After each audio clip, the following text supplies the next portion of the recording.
C'était l'époque de l'insouciance et de la croissance. 1970, pas de limitation de vitesse sur autoroute. Le litre d'essence à 1 franc, la DS dope les ventes de Citroën, le trafic aérien décolle et les usines tournent à plein régime. La consommation de pétrole explose, mais la production, elle, a déjà du mal à suivre. Les Français ne le savent pas encore, mais c'est bientôt la fin des 30 Glorieuses. 1973, le 6 octobre, la guerre du Kippour éclate. La Syrie et l'Égypte attaquent Israël pour reconquérir le plateau du Golan. Pour punir ceux qui soutiennent Israël, les principaux pays exportateurs de pétrole décident d'augmenter le prix du baril de 70% et de réduire la production de 5% chaque mois. En France, les compteurs de pompes à essence s'emballent.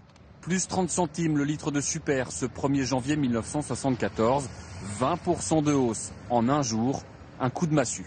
Que pensez-vous de la hausse sur l'essence, monsieur ? Bon, personnellement, ça va me gêner beaucoup, certainement. Je pense qu'il y a un abus vis-à-vis du public.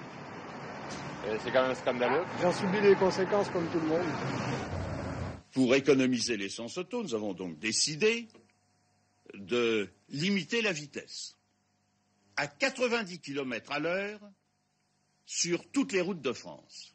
Il y a aussi le changement d'heure, l'interdiction des enseignes lumineuses après 22 heures et une campagne de publicité.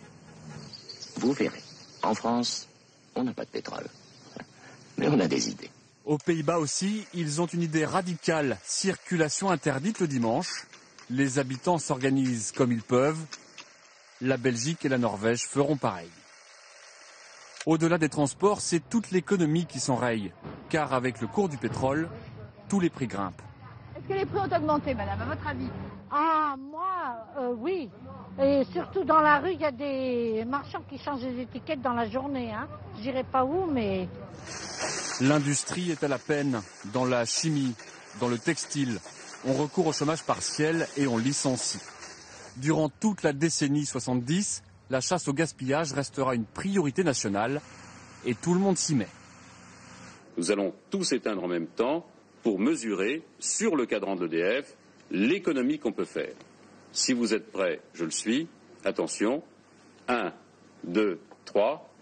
Éteignons les lumières. Depuis, à part quelques courtes accalmies, les cours du baril de pétrole n'ont cessé de grimper jusqu'à aujourd'hui et le prix des carburants avec. Une hausse que relativisent les économistes. Ce qui compte pour savoir quel est le prix réel de quelque chose, c'est combien de temps vous devez travailler pour vous l'offrir. Et si vous regardez ça, vous vous rendez compte que le prix réel du carburant aujourd'hui est inférieur à ce qu'il était en 1970. Début 73, un Français au SMIC pouvait en effet se payer 3,5 litres de super avec une heure de salaire. 40 ans plus tard, plus de 6 litres de sans-plomb.